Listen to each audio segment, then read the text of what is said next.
Dear 10th class, welcome back to free education اسلامیات اختیاری unit number 2 احادیث۔ آپ لوگوں نے حدیث نمبر 13 سے لے کے 25 تک کرنا ہے۔ کل میں نے آپ کو 13 حدیث پڑھائی تھی۔ آج کی کلاس میں ہم حدیث نمبر 14 یعنی 14 پڑھیں گے۔ سٹارٹ کرتے ہیں، پیج نمبر 46 پہ آ جائیں۔ من لم یشکر الناس لم یشکر اللہ، اس کا ترجمہ ہے جس شخص نے لوگوں کا شکر ادا نہ کیا اس نے اللہ کا شکر نہیں کیا۔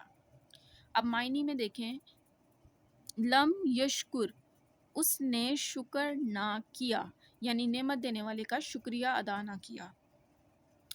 اب تشریح آ گئی، شکر منعم یعنی ہر احسان کرنے والے کا شکریہ ادا کرنا فرض ہے۔ شکر منعم کا کیا مطلب ہوتا ہے؟ شکر کہتے ہیں شکر کرنا یعنی احسان ماننا، منعم کا مطلب ہے نعمت دینے والا۔ اب یہاں پہ اللہ تعالیٰ کے حوالے سے بھی بات کی گئی کہ اللہ تعالیٰ نے ہمیں بہت سی نعمتیں دی ہیں، ہمیں ان کا شکر ادا کرنا چاہیے، یعنی اللہ تعالیٰ کا ان نعمتوں کے لیے شکر ادا کرنا چاہیے۔ اور دوسرا اس کا معنی بنتا ہے کہ اگر آپ مشکل میں اور کسی نے آپ کی اس وقت مدد کی ہے تو وہ اس نے آپ کے اوپر احسان کیا ہے، تو آپ کا کام بنتا ہے کہ آپ اس کا شکر ادا کریں، اس کا تھینک یو کریں، تاکہ اس کو لگے کہ ہاں میں نے اس کے لیے کچھ اچھا کیا ہے، اور اس کی اس طرح دل جوئی یعنی کہ اس کا حوصلہ بڑھتا ہے، اس کو جو ہے وہ یہ چیز محسوس ہوتی ہے کہ میں نے ایک اچھے انسان کی مدد کی ہے۔ اس کو کہتے ہیں شکر منعم۔ شکر منعم یعنی ہر احسان کرنے والے کا شکریہ ادا کرنا فرض ہے۔ اس احسان کرنے والے کو محسوس ہوتا ہے کہ اس نے اچھا کام کیا، اسی لیے اسے سراہا جا رہا ہے۔ اب سراہنے کا مطلب ہوتا ہے کسی کی تعریف کرنا، اسے پسند کرنا اس کے کام کو۔ یوں اس کے دل میں احسان کا جذبہ پیدا ہوتا ہے اور بھلائی اور امداد کرنے کو دل چاہتا ہے، یعنی کہ پھر اس کا مزید دل کرتا ہے کہ کسی کے ساتھ اچھا کرے اور اس کی مدد کرے، کیونکہ قدردانی اور پسندیدگی سے ہمت افزائی ہوتی ہے۔ قدردانی کا مطلب ہے کسی کے کام کی تعریف کرنا، اس کی قدر کرنا کہ ہاں اس نے آڑے وقت میں میری مدد کی، آپ نے اس کی اس مدد کو جو ہے اس کی قدر کی، اس کو پسند کیا، پھر اس کی تعریف کی کہ تم نے میرے لیے بہت اچھا کیا اور مجھے پسند آیا تمہارا کام۔ اس سے اس کی جو ہے وہ ہمت افزائی ہوتی ہے، یعنی اس کی دل جوئی ہوتی ہے، اس کا حوصلہ بڑھتا ہے۔ اس کو یہ محسوس ہوتا ہے کہ میں نے اگر اس کی مدد کی ہے تو اس نے واقعی ہی مجھے پے بیک کیا ہے۔ اس نے جو پے بیک کیا ہے وہ اس کے اندر آپ مطلب ایک شخص ہے، آپ مشکل میں ہیں اور ایک شخص نے آپ کی مدد کی ہے، اس نے اپنا بیسٹ دیا ہے کہ آپ اس مشکل سے نکل سکیں، تو پھر آپ کا فرض بنتا ہے کہ آپ اس کا شکریہ ادا کریں، اور اس انداز سے کریں کہ اس انسان کو مزید آپ بھلائی اور مدد کرنے کا جو ہے اس کے اندر جذبہ پیدا ہو۔ اس کو یہ نہ لگے کہ آپ یعنی اس نے آپ کی اگر مدد کی ہے اور آپ بدلے میں اس کو ڈس اپوائنٹ نہ کریں، ورنہ اس کو یہ لگے کہ شاید پتہ نہیں میں نے اس کے ساتھ اچھا کر کے کیا ہی غلط کر دیا، یعنی اس کو اپنی اچھائی بری نہ لگنے لگے۔ معاشرے میں اچھے لوگوں کی عزت افزائی سے اچھائی کا جذبہ بڑھتا رہتا ہے۔ شکر ادا کرنے سے جس پر احسان کیا گیا تھا اس کا عاجز و انکسار ظاہر ہوتا ہے۔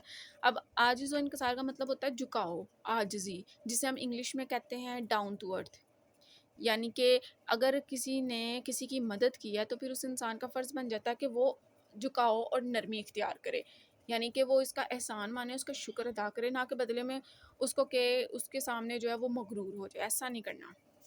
تواضع اور انکسار خود ایک اچھی صفت ہے، صفت کہتے ہیں خوبی کو۔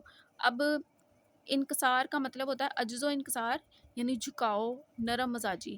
تواضع کا مطلب ہوتا ہے بغیر غرور کے دوسروں سے اچھا سلوک کرنا، ٹھیک ہے۔ اب تکبر یعنی غرور، یعنی اپنے آپ کو پتہ نہیں کون سی بڑی چیز سمجھنا۔ جو انسان دوسروں کی مدد کرتا ہے اور جب آپ اس کی مدد کا شکریہ ادا کرتے ہیں، اس کے احسان کا شکریہ ادا کرتے ہیں، تو پھر وہ انسان جو ہوتا ہے، اس طرح کا انسان جو ہوتا ہے وہ تکبر سے اور غرور سے تقریباً دور رہتا ہے۔ ورنہ کچھ ایسے لوگ بھی ہوتے ہیں کہ جو آپ کی آڑے وقت میں مدد تو کر دیتے ہیں، لیکن اس کے بعد وہ آپ کو جتلانے سے باز نہیں آتے ہیں، وہ مغرور ہو جاتے ہیں کہ ہماری وجہ سے یہ ہوا، ہماری وجہ سے یہ ہوا، ٹھیک ہے۔ وہ آپ کو جب انہیں موقع ملتا ہے تو وہ آپ کو جو ہے ٹونٹ کرتے ہیں کہ جی تمہارا فلاں وقت تھا اور میں نے ساتھ دیا تھا، تو وہ جو اس طرح کا انسان ہوتا ہے وہ مغرور ہو جاتا ہے۔ اسی لیے اللہ تعالیٰ یہی چاہتا ہے کہ ہم ہر احسان کرنے والے کا شکریہ ادا کرنے کے عادی ہو جائیں، تاکہ انسانیت کے رشتے استوار ہوں اور امداد باہمی عام ہو۔ استوار کا مطلب ہوتا ہے یہاں پہ مضبوط، کہ انسانیت کا جو رشتہ ہے وہ مضبوط ہو اور ایک دوسرے کی مدد کرنے کا رواج جو ہے وہ عام ہو۔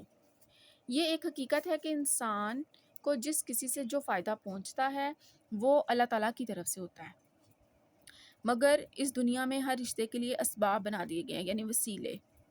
اگر کسی شخص کی طرف سے کسی کے ساتھ کوئی نیکی یا احسان ہو تو اس کا فرض ہے کہ وہ اپنے محسن کا شکریہ ادا کرے۔ محسن کہتے ہیں احسان کرنے والے کو، بھلائی کرنے والے کو، نیکی کرنے والے کو، یا جس نے آپ کے ساتھ اچھا سلوک کیا اس کو بولتے ہیں۔ جو انسانوں کے احسانات پر شکر ادا نہیں کرتے وہ اللہ کریم کا شکر کب ادا کریں گے؟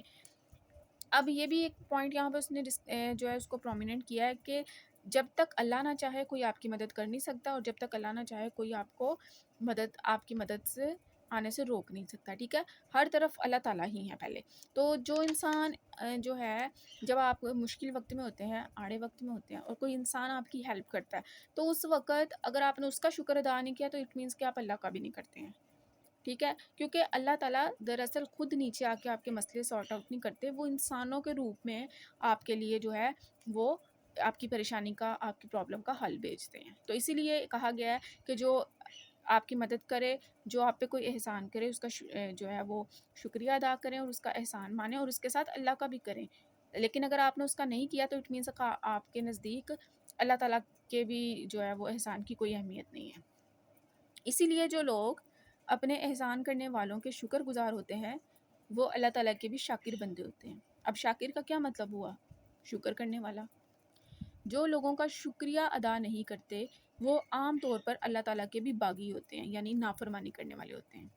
اسی لیے حضور اکرم صلی اللہ علیہ وآلہ وسلم نے فرمایا کہ جس نے لوگوں کا شکر ادا نہیں کیا اس نے اللہ تعالیٰ کا شکر بھی نہیں کیا۔ اب وہی بات کہ جب انسان کوئی آڑے وقت میں ہوتا ہے یا جب کوئی مصیبت، کوئی پریشانی اس پہ آتی ہے تو اللہ تعالیٰ کے آگے وہ دعا کرتا ہے، تو اللہ تعالیٰ خود نیچے آ کے اس کی پرابلم کو سالو نہیں کرتے ہیں، بلکہ اللہ تعالیٰ انسانوں کی شکل میں اس کے لیے اس کی پرابلم کا حل بھیجتے ہیں۔ تو اس لیے کہا گیا ہے کہ جب اس انسان نے آپ کی مدد کر دی ہے تو اس کو بھی اللہ نے آپ کے لیے چنا ہے، اور آپ نے اگر اس کی مدد لے کر اس کا احسان نہیں مانا، اس کا شکریہ ادا نہیں کرا تو آپ نے سمجھو اللہ کا نہیں کیا، کیونکہ اللہ تعالیٰ ہی نے اس کو آپ کے لیے آپ کی پرابلم کا حل بنا کے بھیجا ہے۔ سو یہاں پہ ہماری جو حدیث نمبر 14 ہے وہ مکمل ہوتی ہے۔ So stay connected 10th class and stay blessed.